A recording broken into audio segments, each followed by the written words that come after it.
get some.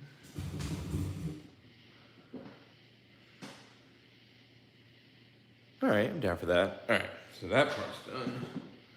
How much is it? Okay.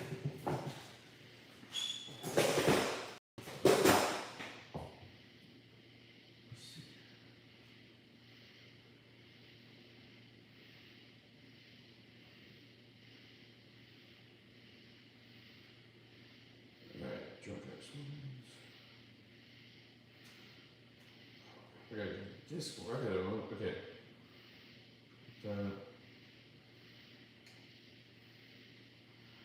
Boom. All right.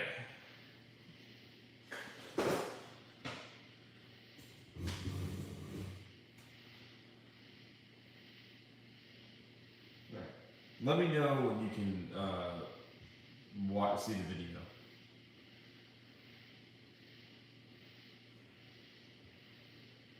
Okay. Let me just. How would I do this part? Like mute?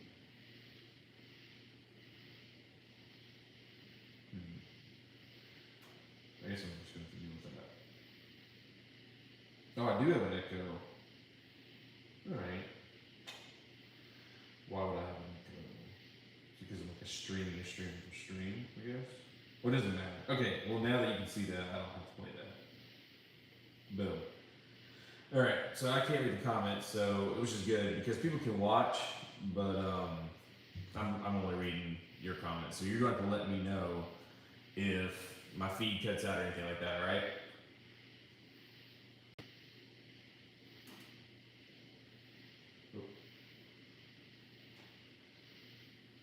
Sorry about that. Do you hear me? Okay. Did you hear? Okay, there you go. I said I'm not watching. Excuse me. I'm not watching the screen or the screen, so I don't know when stuff is happening. So you're gonna have to tell me if I'm fucking this up somehow. Like if the screen freezes or something like that. Damn. I think you broke it. Can you hear me? Sorry about that. I was walking to the end of the shop. I said I'm not watching the screen because this is just okay. It's a conversation that I watch, but it's just between I guess us. So I would say to you, if my video freezes or anything like that, you're just gonna have to tell me. All right, cool. All right. So the big question: which dice do you want to use? You want to use the Bellagio dice, or you want to use the blue and blacks, or which one do you want to use? Black and blue is my favorite anyway. All right, so Bellagio at the table. What kind of bankroll do you want, Dre?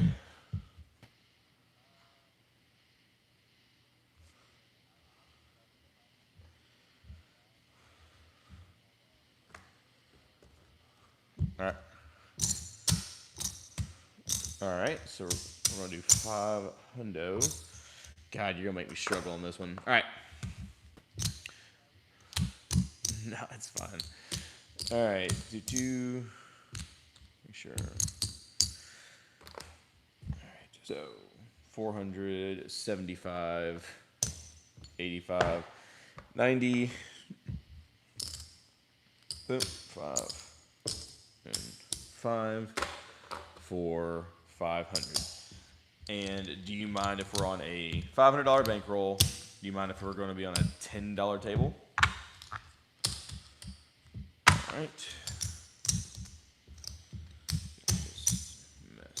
All right, so we're going to need most of it. Okay. So $500 bankroll. What do you usually do when you start off? This is going to kind of be a pop quiz for anyone watching or me and you. What do you do if you walk to a table, you got $500 just chipped in? What do you generally start with?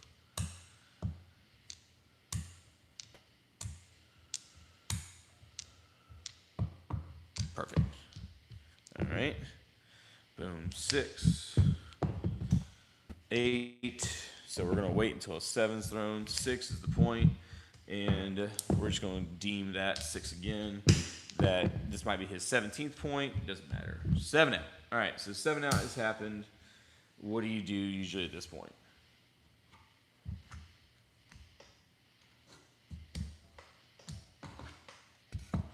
All right, so you do a $10 pass and don't pass. I'm down for that. Anything else?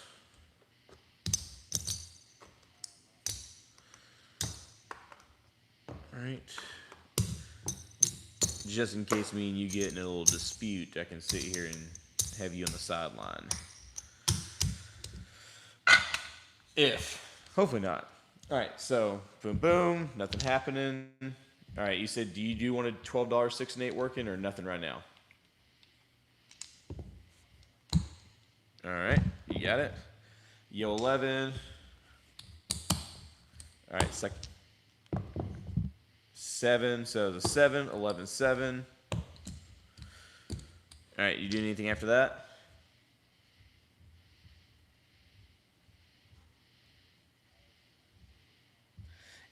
Seven, then a yo, 11, and then a 7 again. Hell yeah. That's perfect. That's all I like to hear. So for people that are not listening to Dre, I asked Dre, does he want to bet after a 7, 11, then a 7 again, or something like that? And he just kept saying over and over, he's like, no, I'll just wait until you roll 2 7s, which is really good talking because, like, for instance, when you have a $500 bankroll, especially something like this, you don't really have a lot of options to get really, like, crazy with it. And the reason why is because, dang, did I overpay myself? No, I didn't. I'm an idiot. Anyways, you sit here and get into trouble because the more you press it, the more you try to push it, the least streets amount that you have. So in saying all that, like even starting out with a $12 6 and 8 after 1, that can get you in a lot of trouble. And what you just did is a prime example. Let's say you're at a $10, let's say you're at a $5 table, and you just did that rip like, oh, I got enough, and I do a $10 don't pass and a $12 6 and 8. Well, you just rolled a 7, so you lost, let's just say $34. And say, okay, well, I'm going to get it back on a 6 and 8. I'll do a $30 6 and 8, and then boom, when 11 happens, then you turn it off and say, well, it's off here. I might come back and double it up right here. Don't pass, and then you roll another 7. So that right there, in the sense of what you just said, waiting for double 7s, really fucking good.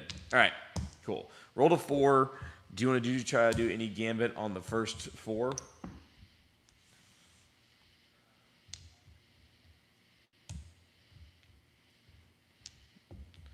Sweet. All right. Deuce. And I'm actually going to sit here. I'm going to play a little bit just because I'll do something over here. Something different from you. I'll take this 25. I guess I should have this chip rack a little bit closer. Take this 25. 2, 4, 5. And just because I'm going to be skeezy about it, I'm just going to put a $6 odds. With $500, I don't know what's going to happen. All right. 10, first 10 thrown. 5, nothing happens.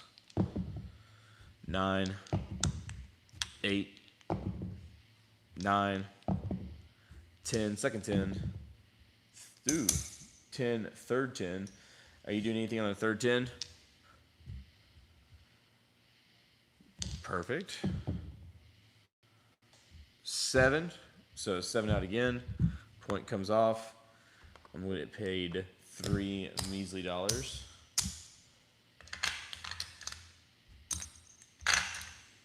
nothing's happening here. All right.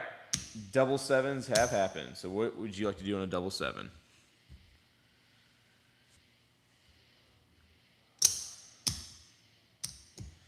All right. So you want to do, what's the amount you want to do on this 6 and 8?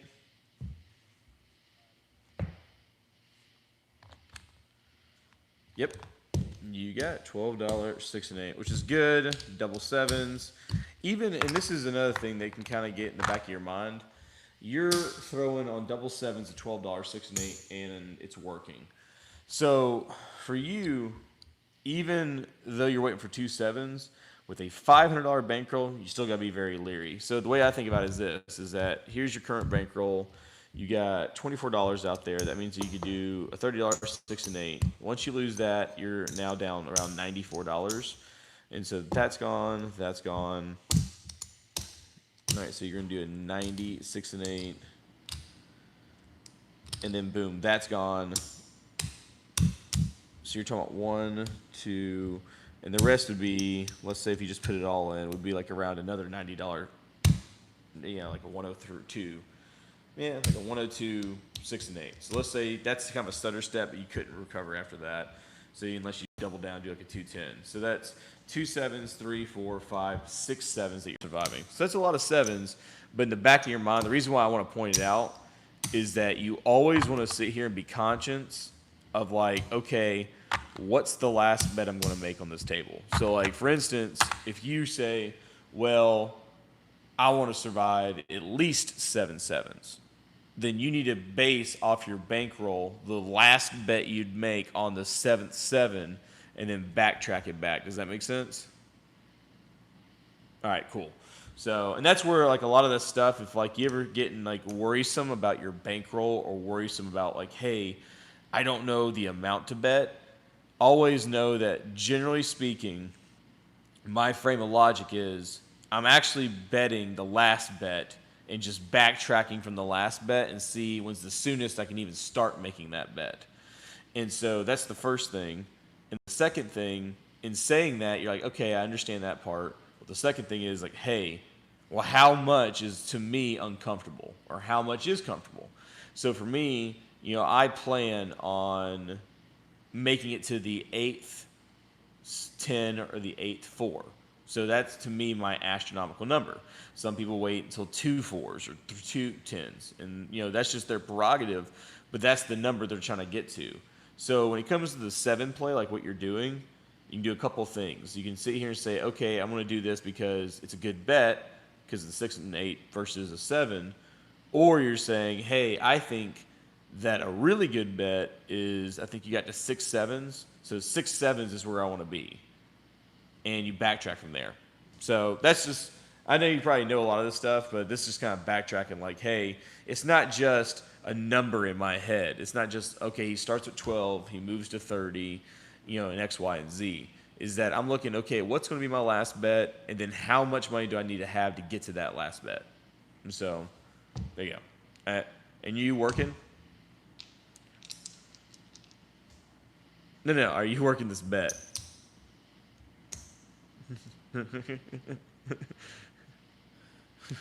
Dre, we're playing dice at 11 o'clock at night.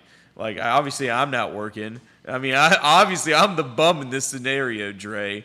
Like, you're over here like, listen, I get off work. I'm on West Coast time. I got meetings in the morning. I'm like, I'm just in between anime. I'll just pencil you in, Dre.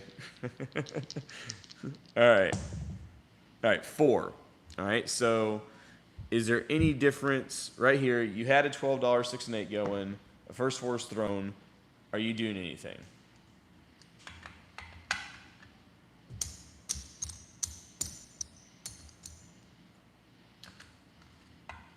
Yeah, no problem.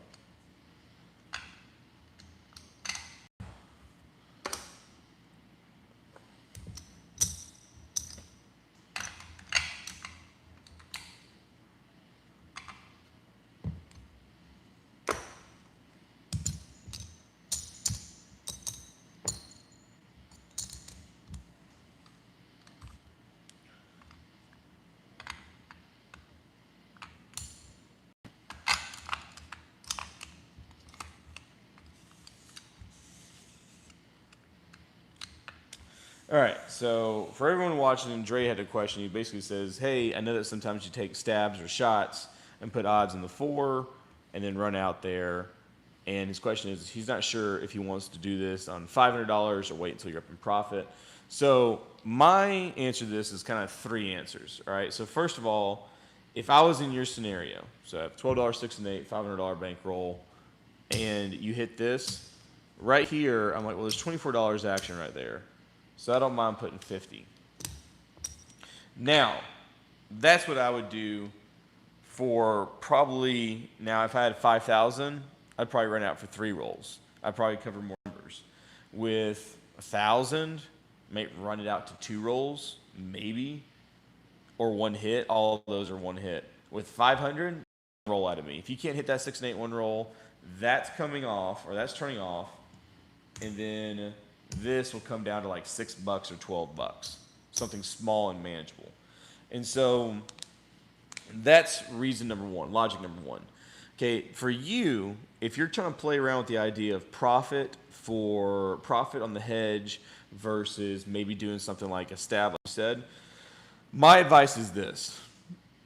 When I want to make a stab, and what's in my mind considered a stab, I look at the amount I'm up, take 20% out of it, and action the rest, or action just the 20%. I know that's a really vague answer, but think like this. If I was up $500 right now, I'd probably put $250 right here and $125 spread out.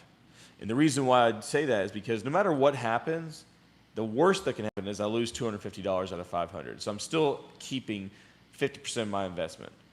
The second worst thing that happens is that you 7 out and wash me, in which nothing happens. Or the third, which is the more likely of the scenario, you hit a 5, 6, 8, 9, or 10.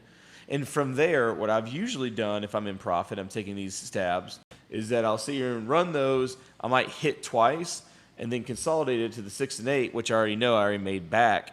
But then let's say if I did that, I've hit twice and I have a $12 6 and 8 out here now, I might still throw a $30 or $40 right here, and knowing that, well, this 40 is actually my 20 plus another 20 invested. Or if I 7 out, that's fine, and that's my stab. This is my investment from the 2 hits. That can't be lost because that's not even money I've made, or I made it and I've reinvested it back into the system.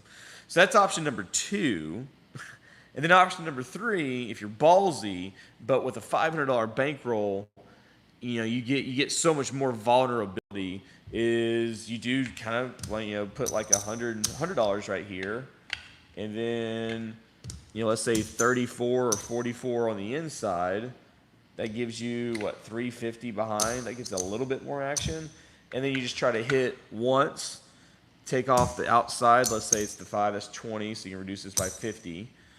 And then you take whatever profit you get or nothing and just reduce it down. And then you have this for the second roll. Boom, hit it or don't hit it. You turn these off and then reduce this down to, I don't know, $6, $12, something around that there. So that's kind of where that mindset. So the difference is here, you said for this, you're not in profit right now, so you'd probably just wait, right? This is, you'd turn off and you'd be done. So for me, I'm going to do a little different. I'm actually going to do 50 on the don't pass and for 1 roll, and let's just see what happens. 3 off. We'll carry that off to me and take this down, and then I'm going to put $6. And then now we're both doing the same thing. That was a horrible roll. 9, 7 out. 7 out happened. I get $3. All right. Turn off. So you're still not doing anything on the you're waiting for double sevens, correct? I'm gonna stay there with you. Those deuces does nothing. 7. This one we'll do a little difference just because I don't know, we're degenerate. I'm gonna roll on, turn on that 7, and then 10 happened. So 7, a deuce, and then a 7 happened. And now a 10. And I'm going to keep that same logic as before and roll right here. Now, there's a couple different ways you could think of it like this. Okay, you just rolled 7, 7, 4, and then 3, 7, deuce, 7, 10. I think that was the dice sequence. Don't judge me on this. I'm a little bit toasted right now. But that was the last 8 rolls. Okay, so in the last 8 rolls, you ain't hit a 6 or an 8 yet. Well, the odds of you hitting a 6 is 5 out of 36. The odds of you hitting an 8 is 5 out of 36. Together, that's 10 out of 36. So that's 5 out of 18. So, but you look at that, regardless of it, essentially you've rolled 8 rolls without rolling a 6 or an 8. So a 6 or an 8, either one of those is due just in your 36 roll history that you're mentally keeping here. So that's why I would sit here and put it right there, and I feel confident about it. And then you start thinking, well, they rolled a 4 and 7 out. They rolled a 10 and 7 out. You've rolled trip 4s once, and then a 4 and a 7 out. And I think this one you've only rolled a 10 and then a 7 out and a 10 and a 7 out. So you're like, well, okay, by symmetry means you might be a little like, okay, a 10 might be due if they're trying to balance out the 4, but still, you're looking good on those odds. That's a lot of information inside this addled brain from Georgia, but that kind of makes. All right, cool. So, boom, hit 14.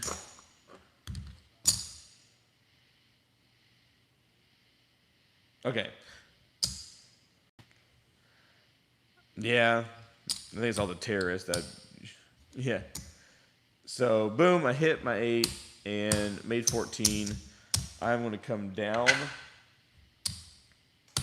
off all, but then once again reduce this down to $6.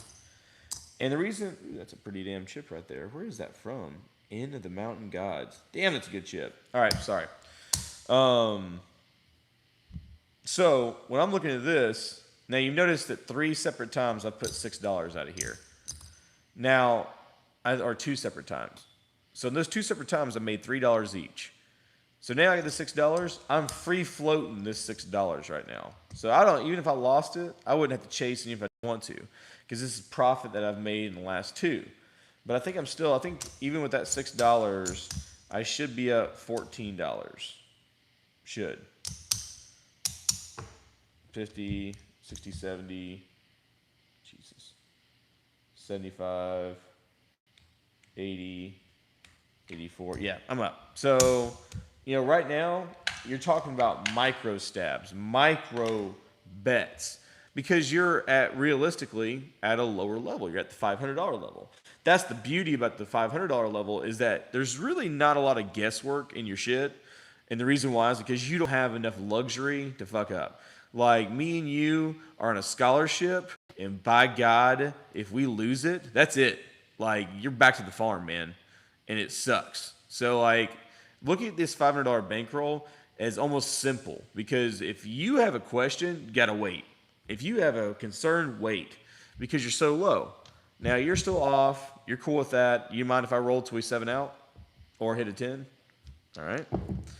8, so that's $14 more lost. 8, $14 more lost. 9, see all these 6s and 8s starting to roll out. 7 out. Like, that just shows you that, I always call it like big time, small time. And so what I mean by that is that if, let's say, Dre, you were selling, I don't know, like selling lollipops or something, and you know that every lollipop that you have, you spent 5 cents on. Well, then you sell that lollipop at 7 cents. You don't care if you sold 5 lollipops or 5 million lollipops, because you know that intrinsically that you made money. Every lollipop makes you money. So if you've sold lollipops, you've made money. And the biggest thing about this system is the same way, is that, like, you're sitting here making these small little transactions, but each one of these little transactions, each one of these little lollipops are making you money.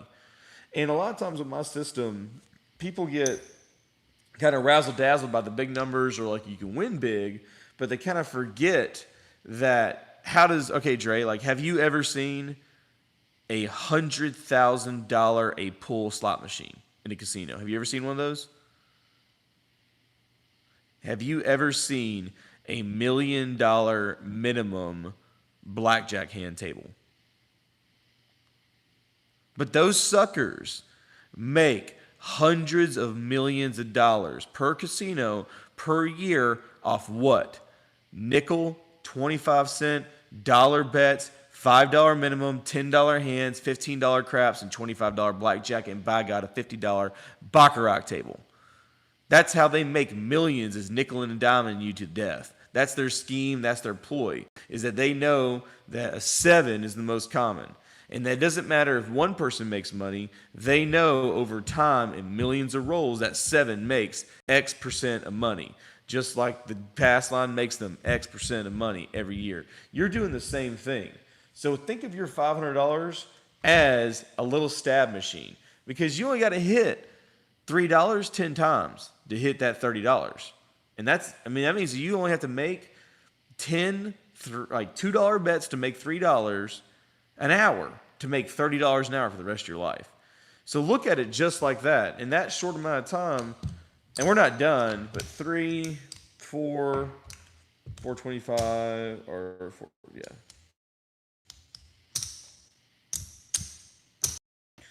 In that short amount of time, which is only what, 3 shooters? Have we only done 3 shooters or 2 shooters?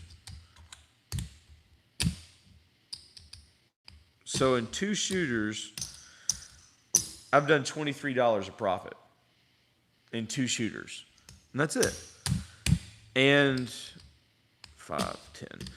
And in saying that, that's the goal right there, is to literally just take these little micro stabs, sit here and just make those small stabs, and they will add up over time. And then you can start making bigger decisions of that. I don't even know. How much was that up? Now I can't remember. Like 20, I want to say like $25. There you go. So like for instance, right here, 7 out happened. That's your first 7. My question to you is, do you want to do anything? Are you still waiting for your double 7s? All right.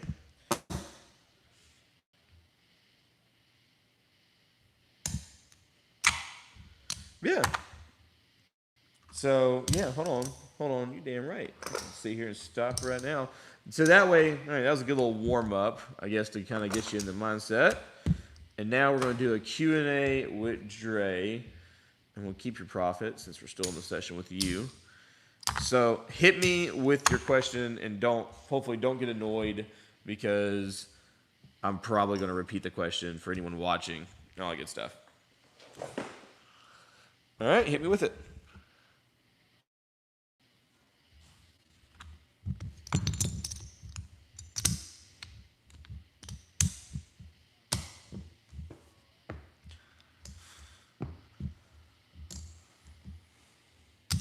Okay.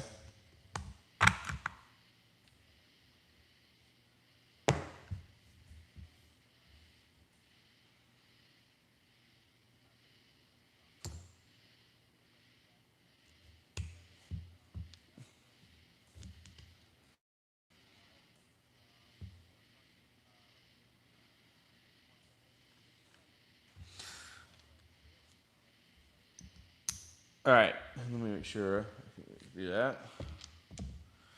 Let's see here. And then we'll come into this, and I'll even make it another this.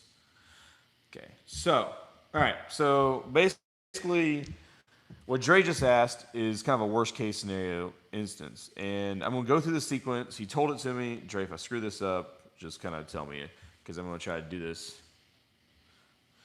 All right, so I think we're up. Let's just say I think you're up like $3 or something like that. I don't know what you're up, but you're okay. So, all right, so let's just say the first thing happens is a 9. So a 9 point happens with a $500 bankroll, and then you've made the point. So boom. Next is a 5. Boom. Even with me, let me think about this. I'd have this at this point, because my mindset would be, if you've made 2 unique points, I would say, all right, let's just sit here and go for the outside, because you never know. So boom, outside would be a 10, $500 bankroll. I'd probably come up with $6, okay? And then you hit the 10. So then I'd lose $6. Let's just put that right over here. What I would probably do from right here, because I've lost $6, is I just increase the don't pass by $6. So that way you're only making a $6 bet right now. Okay, and then you said hit a 6. And with a 6 on the 4th unique point, $6 out, $6 here. I'm fine with that again. You've made the 6. Boom. Okay, and then at that point I'm down $12. I'd probably put a $15 right here. Okay, boom. You said a 7 would hit. Okay, so boom, lose the 15. So I already know I'm hooked for about 30. But I've only got $500, so I'm in kind of a recovery mode. So I'm going to do like 32. An 11 hits. Okay, so I said 32. Dumb. Oh, it is 32. So 11 hits. I'm like, okay, I'm hooked 60 now. But I feel like I'm fast enough into this, I'll be fine. So I'll put 65 out. Once again, being as tight as possible. Boom, another 7 hits. And at this point, this is where you said, this is the difference, okay? So boom, another 7 hits. You're down $120 out of 500. You can take this in several different ways. For me, I've done 2 different instances with a bigger bankroll, but this is what I would do. Is that, okay, you've hooked me for 120. I'd probably do something like 50 on the don't pass, and then do like a $30 6 and 8, or 75 on the don't pass, and a $30 6 and 8. And my logic is this: is that you've hit a 7, 11, 7. You know, you're probably not going to hit another 7 or 11.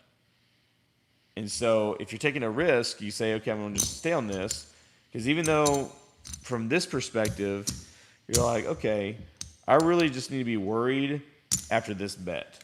When this bet is out there, the 125 to make up 125 and some change, this is where, okay, I got to get serious quick and see what happens. So let's just say I do that. I put out 125, like, holy crap, I need to be in tightest mode possible, which I would have a notepad for what I lost.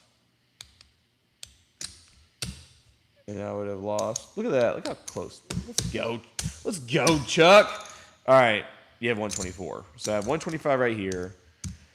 And let's say you said an 8. Now, right at this point, I would be like, okay, of course it's an 8. You know, like, of course it's a flipping 8. You know, like, you couldn't give me a 4, a 5, or a 9. No, you got to give me an 8. And I would look at that, and in all honesty, and this is just me talking from the heart, I would look at that and be like, okay, I'd sit here, let me think about this. I'd sit here and look at this and say, all right, how much do I got? It's 200, 250. Okay, so that's half my bankroll right there. So the first thing I'd say, okay, that's half my bankroll. So can I come back and double up with 250? I can, but I'd have to be here for X amount of time. All right, would I do this? Would I do that? You know, what could I recover from for a better stab at a better bet? You know, how often does this happen? We got 4 unique points. He's on his 5th unique point. Like, okay, so let's think about his 5th unique point, 125. And I'd probably say, you know what? I'd reduce it down to 50. And I'd be like, all right, I'm getting basically 60% of my money back. It's an 8. If I get toasted off, it won't be that bad. And then boom, 8 happens. I lose that. So let's just say I'm right under 200, or I guess 150. I'm like right 60, 70, 80. Yeah, I'm like $200 right here. And in that instance, I'm like, okay, 5 points have been gone off. You know, what do you do? And I would probably come back with this one around 150.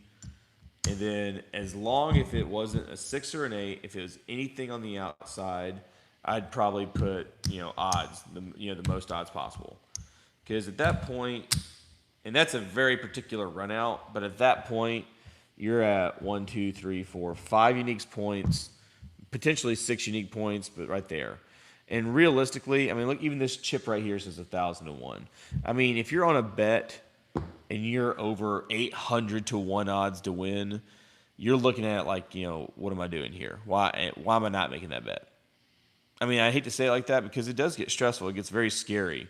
But if, and once again, this is what I say to you, you have to find in your betting scheme, layout, whatever you want to call it, you need to know where is my comfortable place to be with all my money invested. So I ask you, Dre, realistically, and this is a personal question to you, is that how many points would someone have to make where you feel confident that you're going to win with all your money on the line? Not even just like the last of it. I'm talking about if you walked up to a table and I was there and for some reason you believed me and I said, Dre, this is what this guy has done. What number would you feel comfortable throwing a $500 don on?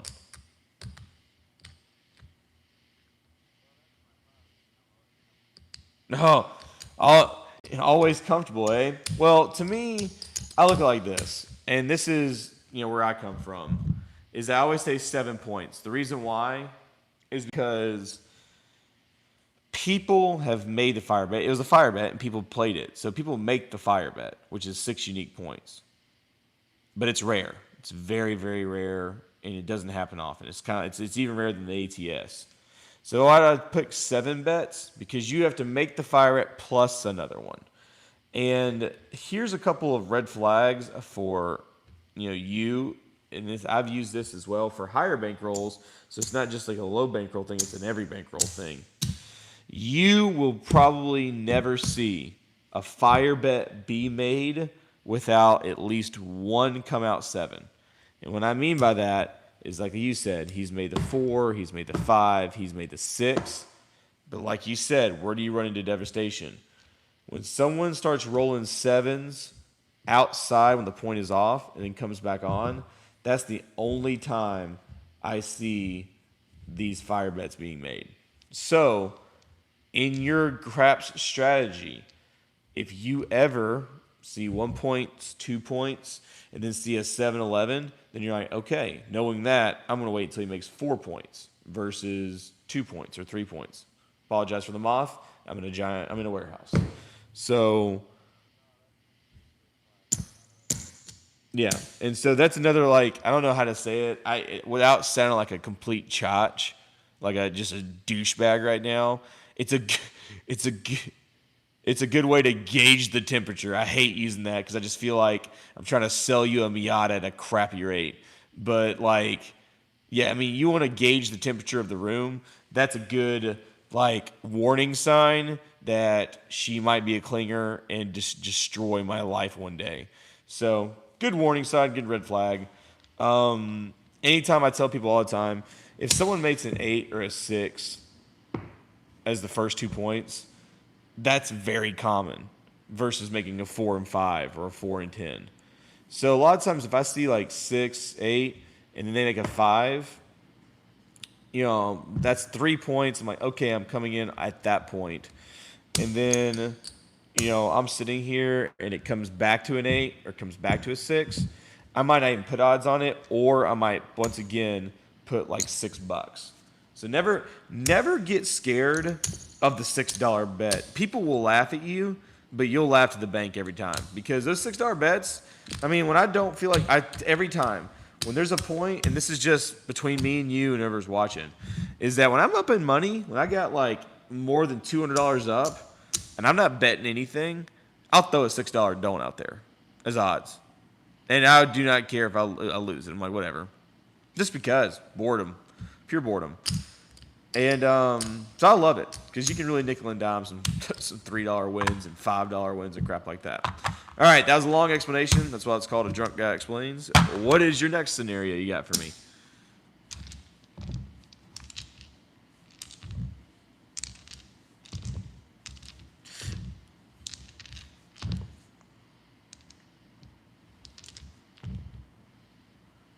Yeah, when in doubt.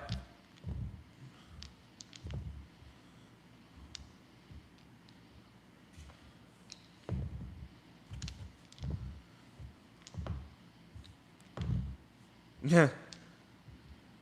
All right, and the biggest thing too, and I know I throw a lot of sayings out, and I wish I was smarter to I could just explain it in one sentence, but I'm not. So I always think of it like this, man. Is that this right here is your bankroll. I don't know why I use dollar chips. I feel like that's not as dramatic, but they're cool. So, this is your bankroll, man. This is the gate in which money comes through. So I want you to picture this line as your bankroll. And I'm just sitting here just throwing love here. And you know what? I got to make it, now that I'm thinking about this analogy, I want to make it a little bit better. So now that I've made this crappy analogy, I want to sit here and really just dive into this analogy big time. I'm gonna grab, let's just say 10 ones. All right, so this is your bankroll. Your bankroll, I don't know, are you a big movie buff? Do you know a lot of old movies? All right, there's this movie. I'm going to tell you where I get this from so you don't think I'm just being philosophical here.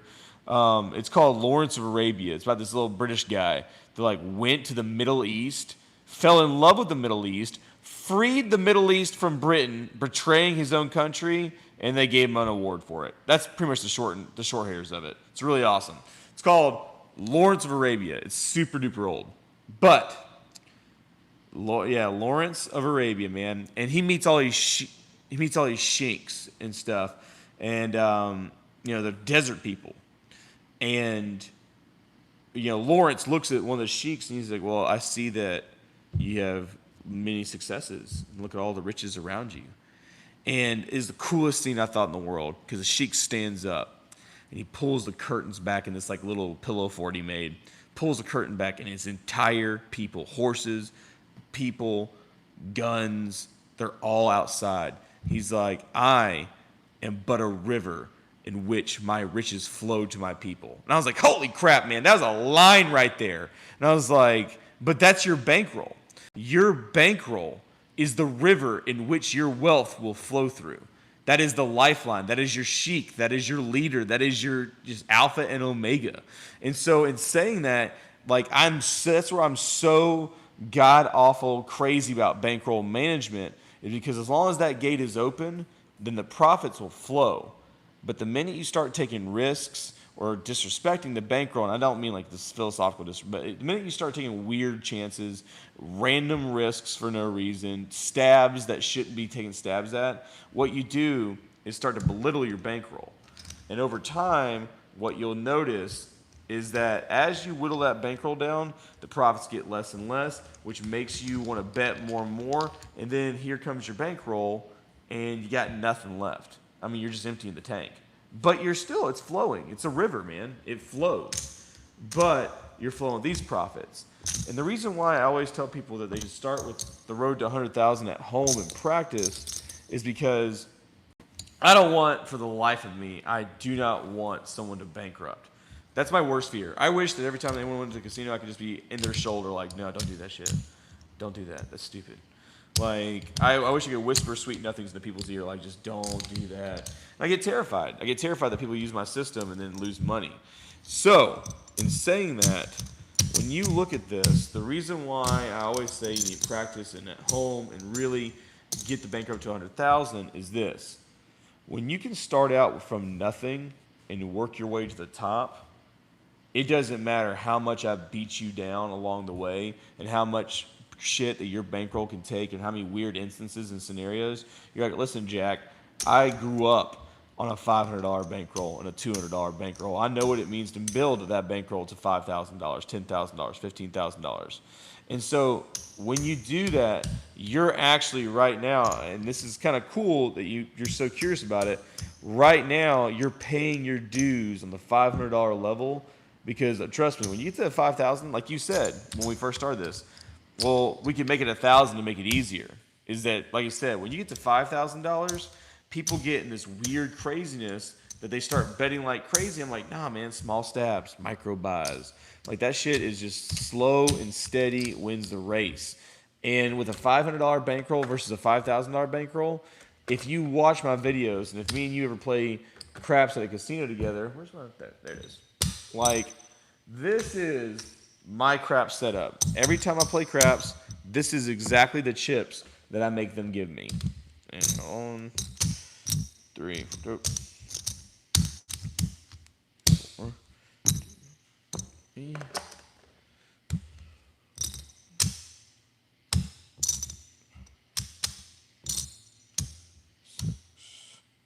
Boom.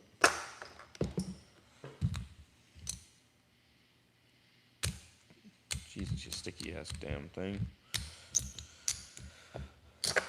Let's see here. 2, 4, 5. Okay. 1, 2, 3, 4, 5, 6, 7. Yeah, 10. All right. So this is my exact setup. Now, if you look at this setup right here, is that God, man, the explanations take forever sometimes. What do you notice about this rack setup?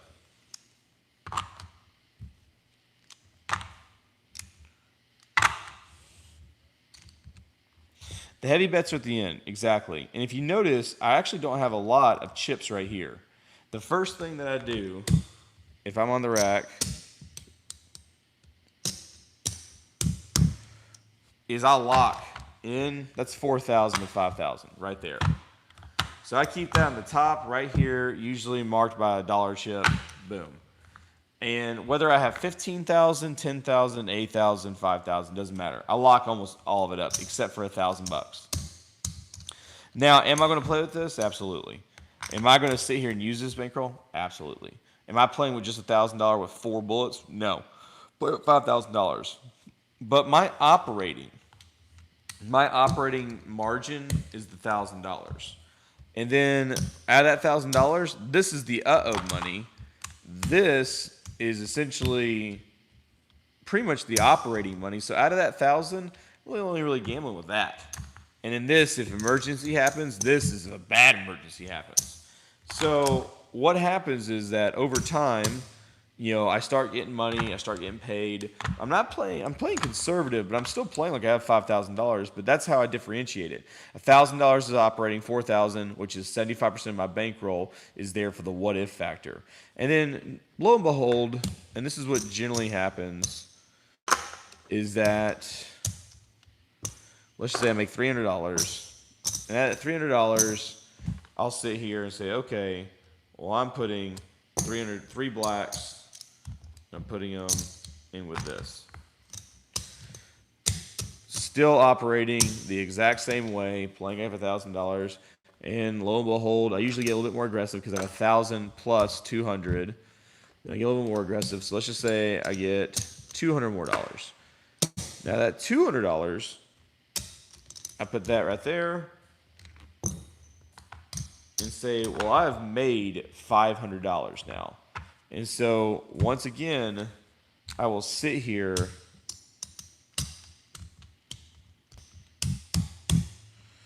I've made 500. Hopefully I get this right.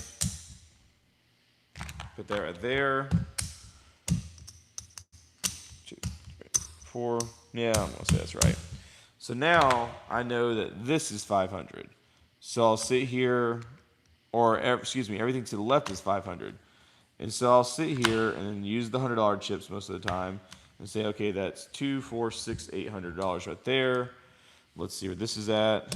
Well, 200 right there will be 1,000, 2, 4, 5, 5. So we got $3, $4, $5,000. Both these racks are my initial, and this is what I got going. And then I go and play with $500. And so you see how, and in my mind, this is what I'm thinking of. Even in this rack. So 2, 4, 6, 8. Let's say I put it like this because I have longer racks, but that's $1,000 right there. It's $4,000 right here. So in my mind, I'm saying, okay, I'm going to play standard DGE with my $500. And if anything should happen with that $500, I will sit here and back it up with this $1,000. By the time I'm sitting here and blown through 500, blown through 1,000, I know I'm going to be at a really good bet. I'm going to be at a great bet. I don't know what the bet is, but it's going to be a great bet. And then I have $4,000 to sit here and slap it right in the face. The best way I could think of is that imagine losing 10 cents, 20 cents, 25 cents, and $1 at a poker game, then buying in for $1,000. All right, let's see how y'all lose me my $1.25 now. And that's the logic behind it. And I set my rack, anyone that's played with me, I set up my rack really weird like that. But I mean, I've had right here in thousands, I've had $5,000 or $6,000 in 1,000 chips that I don't even color in. They just get right there and just sit right there. And a lot of times when I play my poker games, a lot of the times I'm not really grabbing into the pumpkin rack. That's why it's so easy when I do have to make $1,000 bet. I'm just like, okay, well, boom, pumpkin plus some blacks. Boom, there you go. So that's another, so don't think of yourself as, well, I'm having these hiccups and I can't do DG, or I can't get really what DG is about. It's really along the lines of what I just said. You have a $500 bankroll, you have a $500 bankroll, and then you have essentially a $1,000 bankroll, and then past that you have, a $4,000 bankroll. And that's a really good kind of visual, like, okay, that's what you're having. You're basically having bankrolls back up bankrolls. That's why when I'm playing the, what's it called? The daily paycheck, to me it's kind of silly, and the reason why it's silly is because I already do that inside the rack. So to me, I'm like, all right, like, well, yeah, I can show y'all, but it's the same thing as me taking $5,000 there. So yeah. Now, is there any other? Did that explain it? I guess a little bit.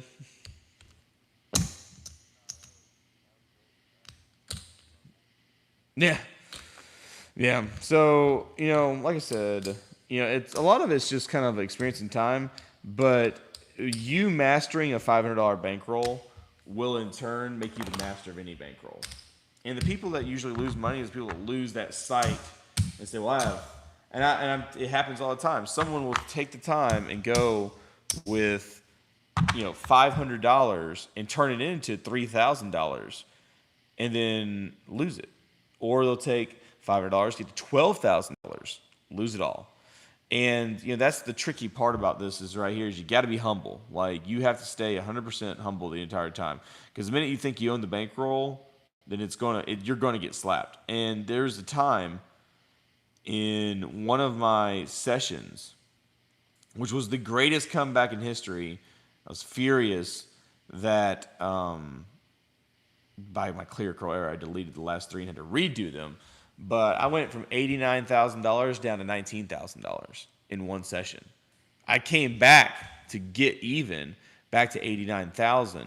But in saying that, you have to sit here and be like, well, what did I do? And the first thing I did, even in that, was like, $3,000 no 10 hedged on 1,500. Oh, I lost that. $6,000 laid 10 after two 10s. Stuff like that, and that will destroy you at any level. So, just it's kind of food for thought. And yeah, man. Is there any other questions you got for me, or anything you can think of before? What I'll probably do is just get off the Discord audio with you, and then I'll actually just play live with whoever's watching. I can listen to the comments.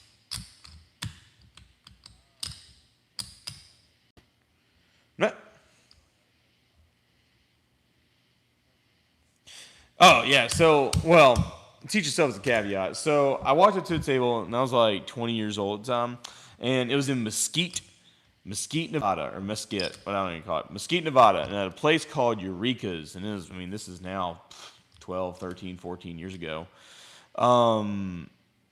And I went in, and this is how insane this is. Like, I was so scared as a country bumpkin I've just heard stories of people losing their entire livelihoods. So I didn't even take my debit card in. I literally just had cash in my hand, my ID, and I was like, no matter what happens, you can't take it because it's not even here. It's not even in the building. So, boom. And they had a craps table, and it was like a $5 table. I don't know what it was. Funny enough, what started me was the big 6 and 8. So they didn't have a big 6 and 8. They had over under 7, which was their one-time bet. So essentially, and it kind of makes sense if you think about it, because 7 is the most common. So they're winning both sides some of the time. So it's like a really weird. It's like let me get this right. 50 minus 40. It's a 34, 34, 16. Like, so you win 34% of the time, 34% of the time. The house wins 16% of the time. And that means you lose, what? A bunch. You lose a lot of the time. And so, even more than that. Anyways, it doesn't matter. And so I was like, well, that's kind of cool. And by the stroke of luck, I turned $50 into like $150. And all I did was wait until you rode 2 times under a number, and I bet the over number.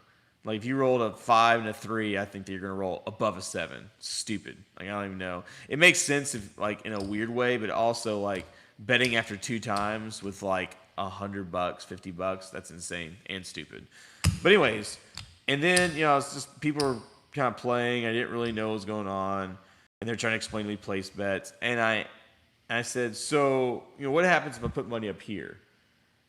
And they said, well, you can play and get. And I was like, well, how do y'all win it, or how do I lose it? And they're like, well, if you roll, you roll the number. And I was like, what number is that? And this old crotchety lady was like, we don't say that number when the point is on. And I was like, she didn't have a southern accent. This is Nevada, but in my mind, she did. And she's like, don't say that shit, or something like that. I was like, oh, what the hell number is it? They're like 7. I was like, oh, well, that sucks. I was like, all right. So like, and they said, I was like, so, and this is all that happened. I was like, so what's the best bet I can make on these numbers? And thank God, there's so many dealers. Like now that I know what I'm talking about, and I've seen dealers, I've seen hundreds of dealers in craps. He actually did say, and he was true to the odds, the best bet. He said, well, the best bet that you can win is to lay the 4 or the 10.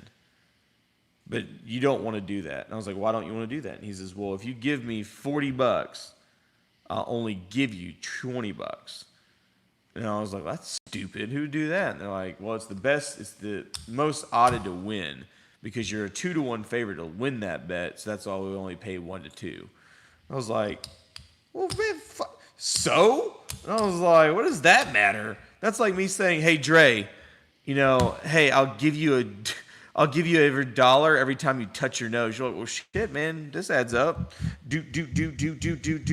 Like, that's so stupid. I was like, 2-to-1 favorite. I was like, how could that go wrong? And so I started laying the 4. And that was it. Didn't even lay the 10. This is how stupid I am. I didn't think about symmetry. I'm just like 4. And I started, realistically, I took a little bit more money out, but I realistically started right there, and I turned $50 into like $120 off that over under 7. But I took like $150 or $200 and turned it into $500 on just laying the 4. Now, in saying that, I also took that $500 and kept it and built it, and then for years, you know what I'm talking about, not just months, not just in a session, years did I build that girl up. And then for years, I had a $750 bankroll. Years of it. And it was horrible. It was slow. I barely bet. Like, it was just insane. And then in my mind, if the 4 and 10 was the anchor. So I was like, well, that's the anchor. What if I, did a hedge off that anchor? They're like, okay, that can make sense. And then I was like, well, I want to decrease that. And I was like, well, over time, I realized if you just did the don't, it's also a hedge to win. But then it started getting taken away from this. I was like, well, how do I negate that? And so I was like, well, I can do both and then hedge my anchor right here to anchor these down. Well, then I was like, well, the 7's coming, so why keep these out? So I was like, all right, odds here, and as it happens, if the point's a 10, I can reduce the anchor and then come to centralize it and reduce it to a minimum and then just come all the way down and then that be it. And I was like, well, that kind of makes sense. And then I was like, well, there's the 5, 6, 8, and 9 I don't do anything with. Like, I mean, how long it takes to just wait for a 4 and 10? It takes forever. And I was like, okay, like, well, what could I do? And I was like, well, why am I waiting for a come out? Why do people wait for a come out point when they should be rolling after a 7? And I was like, but, double 7s happen a lot. So let's just say after 2 7s we do something. So then I was like, all right, well, if 2 7s happen, then I'll do this. But if like a 7-4 goes, I'll do this. And then put some juicy juice right here. And then I can do everything. And then I was like, all right, well, I got that kind of hammered out. And so then after that, I was like, all right, that's kind of seems like it makes sense. And then came the 5 and 9. The 5 and 9, I go back and forth with that girl like a freaking, that hoe. Like, I don't even know what to call her. Like, she is bad to the bone, the 5 and 9. Or the 95, I don't know. Like, just depends. And so I was like, well, I'm in profit. And I was like, okay, well, I have something for the 6 and 8. I got something for the 4 and 10. Got something for 2 7s. I was like, I guess for the 5 and 9, I'll just keep it simple. If the point becomes a 5, I'll just put a minimum out there, cover the inside, and in 3 rolls or 1 hit, take it, come down off all.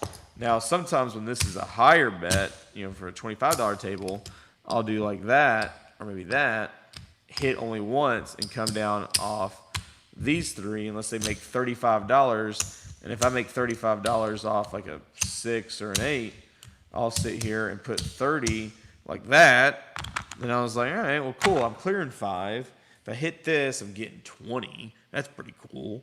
I was like, but I don't want to keep more than that. So then I was like, all right, well, just make it 15. Boom. So, boom. And just over time, that's just how all the strategies got created. It's just started with a 410 anchor. But, yeah, I mean, a lot of the times, and here's another thing, and I don't know, mind you, Dre, I am an idiot, okay? Like, I have come a long way just to kind of get by. And so, in saying that, I had, like, I never, like, this is how stupid I was. I never once thought, man, I should just YouTube this and figure this out. No, never once did that. Like, I printed out on Wizard of Odds the rules of craps, and I read it like a book, and then practice at home. And if I screwed something up, then I would just resort back to the rules. Or when casino dealers were using the dice, I'd ask them questions. So it wasn't until I had like a bunch of strategies that I ever realized that people put other strategies online. But it sucked though, and this is before I had the YouTube channel, but the crappy thing about all that was the fact that I looked at all these strategies online, and they're all just stupid. I mean, they were batshit crazy. I didn't know what to think about them. I was like, God, man, these are horrible. Because like the first video I saw was like a screen recording, and that screen recording was literally just like this crappy, like, come bet, then hit a DCB, and start doing like rolling come bets with odds, and it was horrible. It was horrifying. And so, and then after that was a guy, and I'm not here dogging on him, but his name was Bone Thrower. And Bone Thrower was like, he never rolled. I never once saw him roll. He just was like, I made $2 million, but if you buy this, you can be just like me. And I'm like, if I had $2 million, my ass ain't selling newspapers on the street. And it sure as hell ain't going to be selling some weird, shitty-ass craps pamphlet online. And I'm like, I don't even want to do that. Even now, I got a YouTube channel. And I'm like, who does that? That's stupid. And I was like, I mean, if you're making money at craps and you think you are, why are you trying to nickel and dime people just trying to make money? Like, what's the deal here? Like, knowledge, understanding, and wisdom. Come on, man. So, I don't know. Stuff like that just really got to me. And so, and then I just got off of YouTube. Or I just never went back to YouTube to watch people play craps because I just figured everyone was shitty. And then I got kicked out of the IP, got paid to leave the IP, and then I got hammered. And I was like, I bet you I could explain this drunk. And that's exactly what I did. I was like, boom. And now I'm at a channel explaining why I'm an idiot. But yeah, that's pretty much how I learned how to play craps, more or less. Yeah. No, man. Appreciate it, man.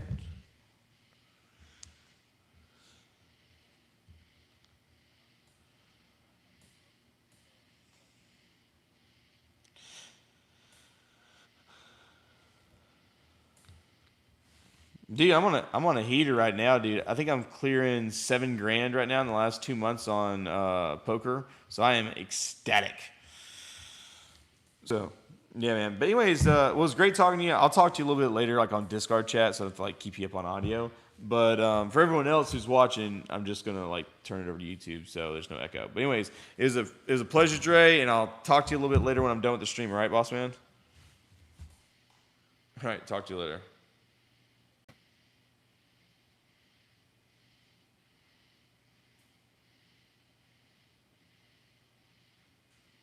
All right, guys. Let's see here and.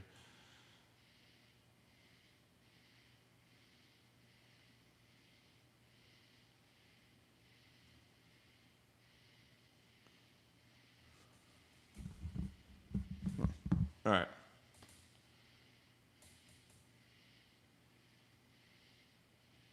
Ooh, 9 people. All right, guys. Y'all just talking to myself.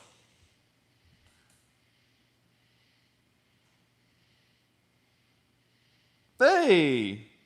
Yeah, it was. It was around 2007 or something like that. But yeah. No problem, Andre. 0.7 out. Is that really your first casino? That's crazy.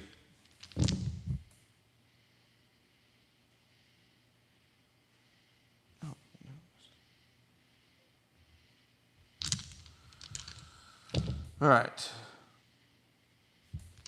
Let me see here.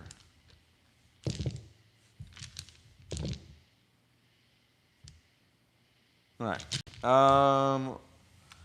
Let's see here. 12:10. So it's been an hour and 10. Let's just for y'all guys. Appreciate it, old school. Let's get a little game going. Just a little bit one.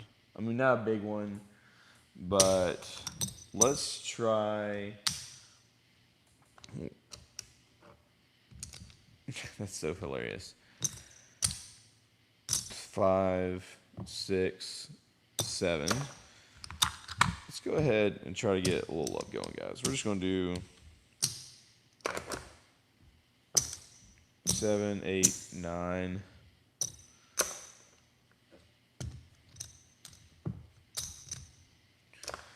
This is going to be so bad, guys. I'm going to let you know right now. But we're going to play wide ass open. Wide open ass. 2, 4, 5. Do like that.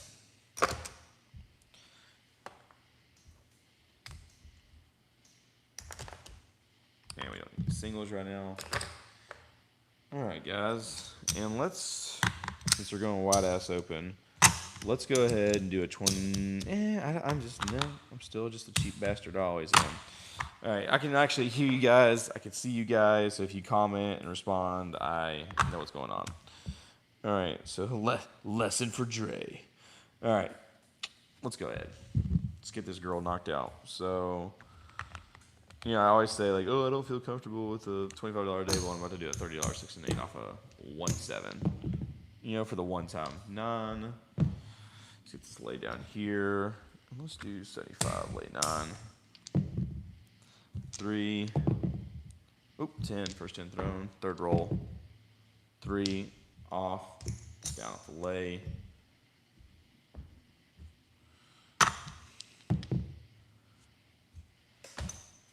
Oh my God! Look at this trash over here. Gosh, man. Clean up your workspace, Charles. 10 again. 4.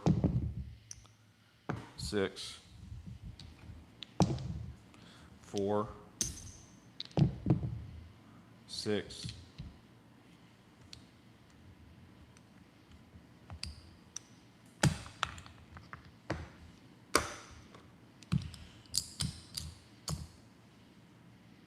No problem, no problem, Rhino.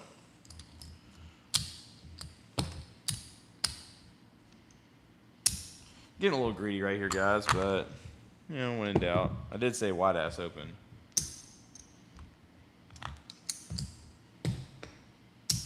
Can't say wide ass open and not go wide ass open. Okay, so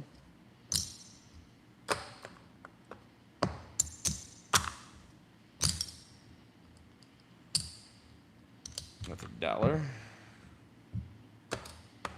30 pays 20. 12 pays 8.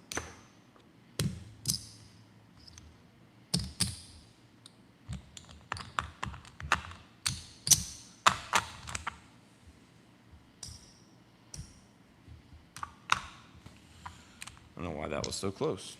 Working. Pays 35. I'm gonna do anything on a 6 and 8, but I think I made enough money to now have some fun. 6 point, $10 on the don't. 9 points of 9. Let's do a $75 don't.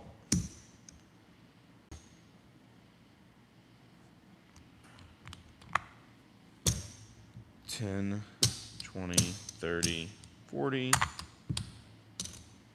$44, 7 out.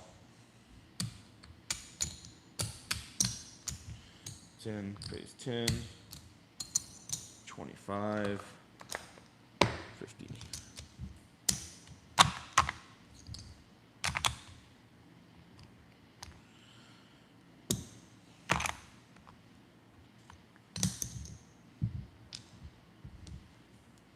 Again, 6 pays 35. That's 35 twice for 70.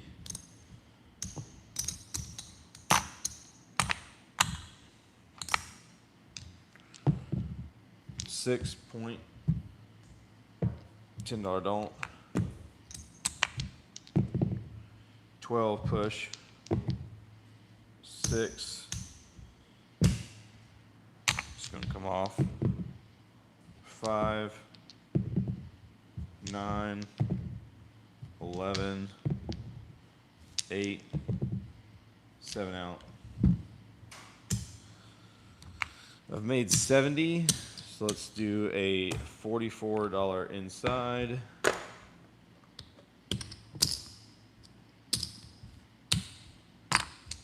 Working 8 pays 15. I give a buck. We're gonna press the 6 and 8, $6 each, and then turn her off. 3, 12, 6, 6, 8 point, $10 don't, 10, 200 bucks. $10 9, actually, press small to $15. Working 9 pays 21. Just the 5, just the 9. 30, so 80 will be enough.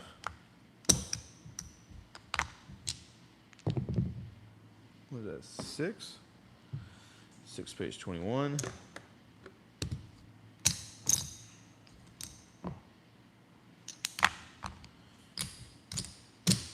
$4.06.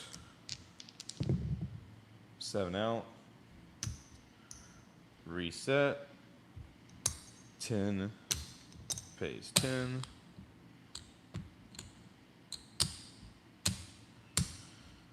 $80 pays 40. 10, 20, 30, 35, 40.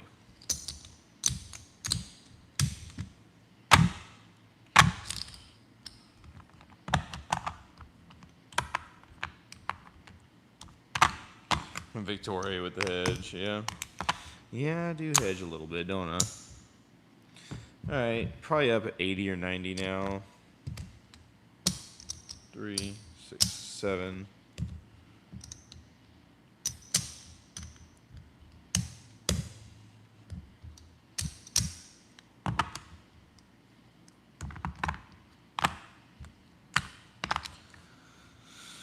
$100, about 120 bucks.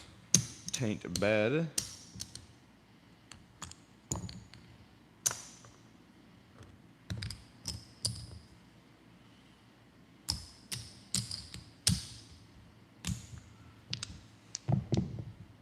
$10. So we got 200 bucks. So let's do 150, which is a $3 lay. Here. That means I can do 75, 60, and 70. Pocket the rest.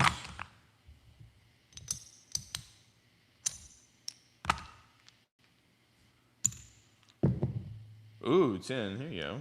Double 10. All right, that's the lay. So 153 lost. Since Andre was talking about this, point made. 150 still not in Crazy Town yet. For him, adult. 3. Well, sorry, Andre. We didn't hit Crazy Town.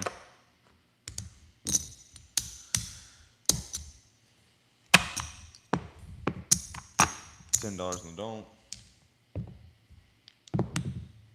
3. Get paid 10. Press it by 5. 8.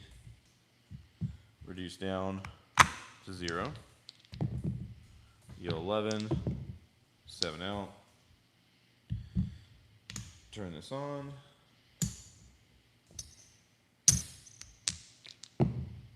8 pays 35.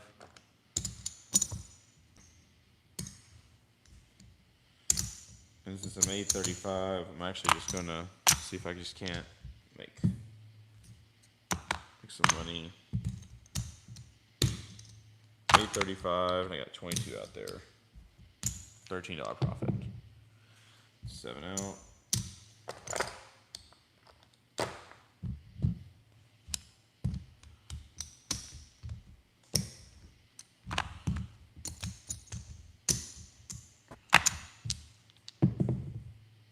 Three, 4.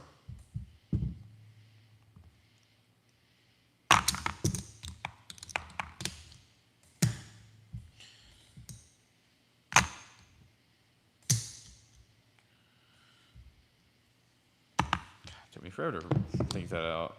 9, 11, 8, pays 70.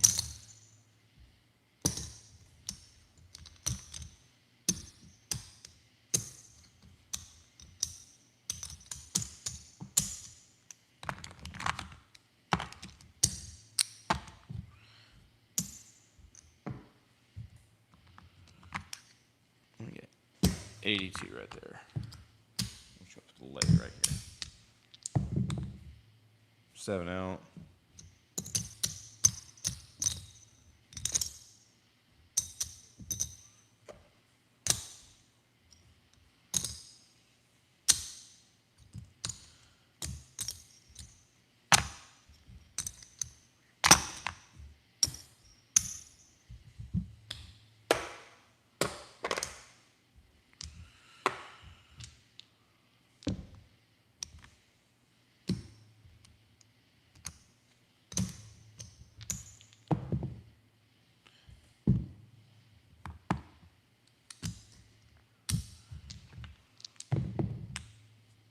Six. Pays 70.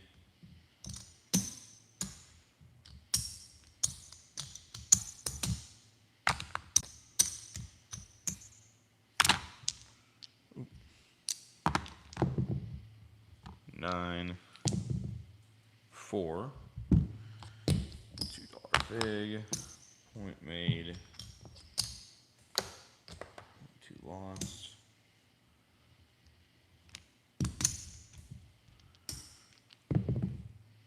9. I'm trying to get ourselves into some trouble.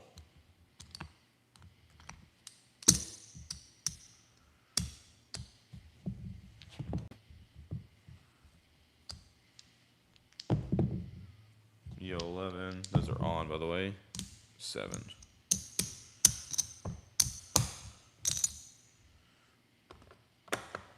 5 pays 105.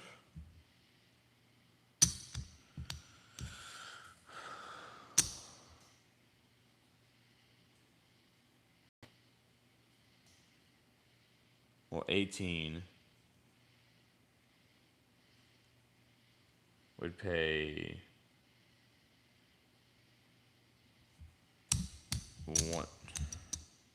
120.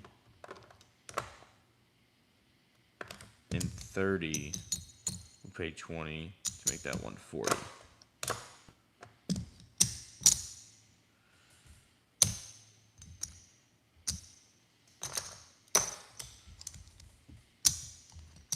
Well, guys, I think we're doing pretty good.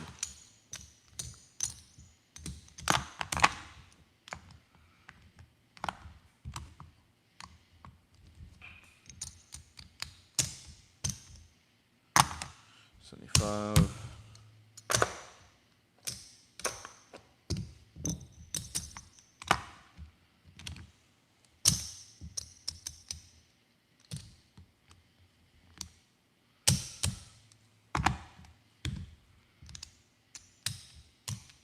For a little bit over $400. All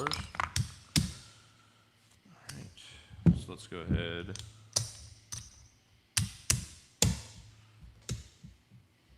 So 150, 6 and 8. 4. 300.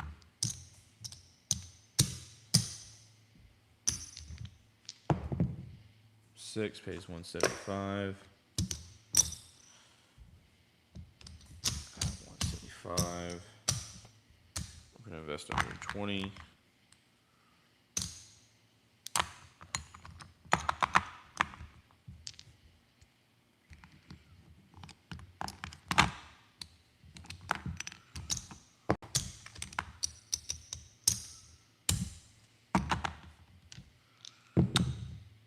Five, 10,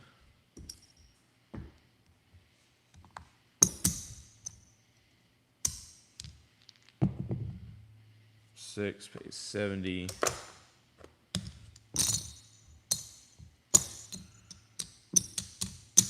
Press about 30.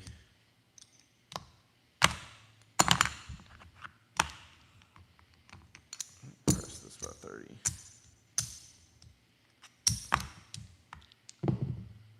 8, 70. Press it about 30. Press this about 30. Click back to 10. 8. Pays 105. Make it 120. Make this 80.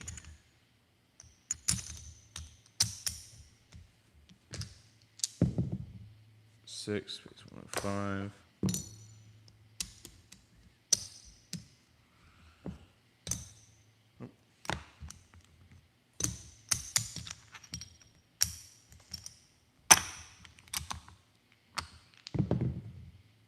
$10. 7 out.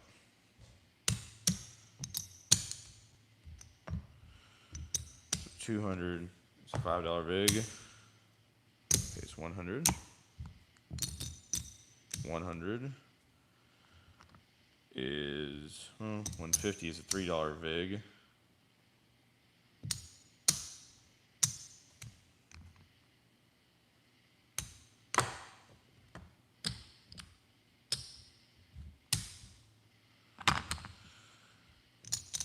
So that pays 75. If I just give that, get 100 back.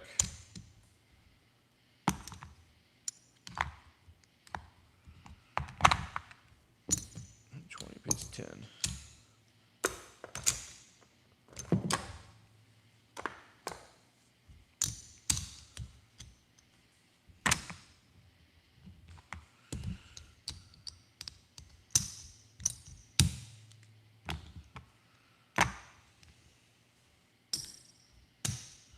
All right, guys, I think that's enough for now.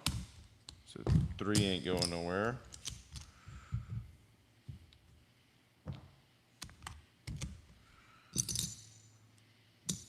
One, I should 25, 50,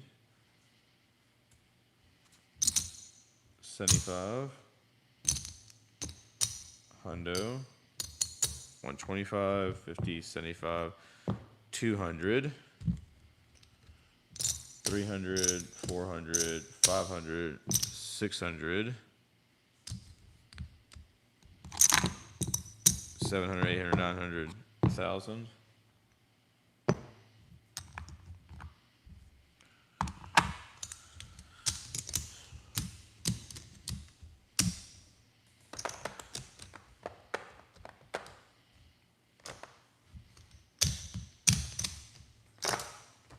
Let's see what we ended with, shall we?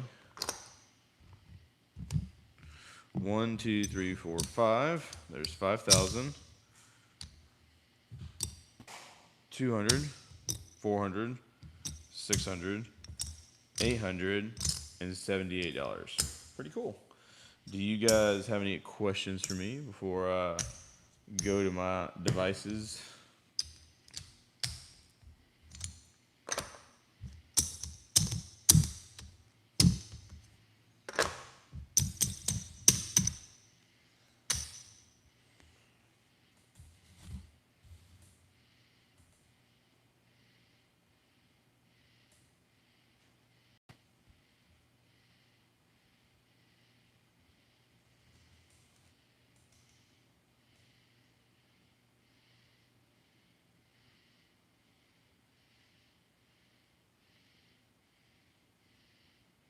All right. All right.